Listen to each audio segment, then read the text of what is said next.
तुर्कपाती के लइका बानी। दुनिया के रीत न बल्कि अपनी चार किले, जहाँ से गुजरे हमनी के कफीला वहाँ धूल भी सलाम ठोके। ऐसन जिगरा और ऐसन ईमान रखिले। सदियाल रास्ता पर जब स्कॉर्पियो दौड़ेले, पीछे उड़त धूल हमनी के निशान बा। कंधे पर गमछा और आँख में रोब, एहे त हमर मट्टी के भैया लोग के साथ। जब राह चले ले तो दुश्मन के कलेजा अपने आप कान पे ले। काने पे कलेजा हो हमार तुर्कपाती के अलगे बाठा।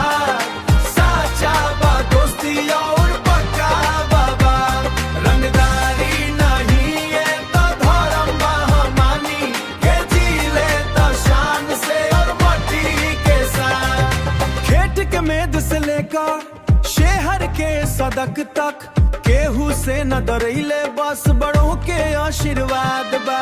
लाठी दम न बल्कि दिल के साफ बनी, एहे से हर गली में हमनी के नाम बा। भाई के पीछे खड़ा पूरा फौज बा, हर एक दुख में भी हमनी के मौज बा। वक्त बदल गइल पर खून ना बदली, तुर्कपाती के मट्टी के चमकल सिर सी।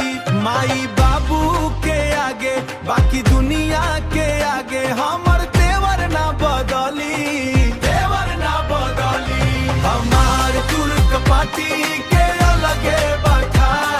साचा बा दोस्ती और पक्का बाबा, रंगदारी नहीं है तो धर्म बा हमानी के जीले तो शान से और मट्टी के साथ। सुना हो दुनिया वाला, इज्जत देबा तो इज्जत पैबा, नहीं तो तुर्कपाती के मट्टी में सबके गुरूर मिलत देर ना लागी।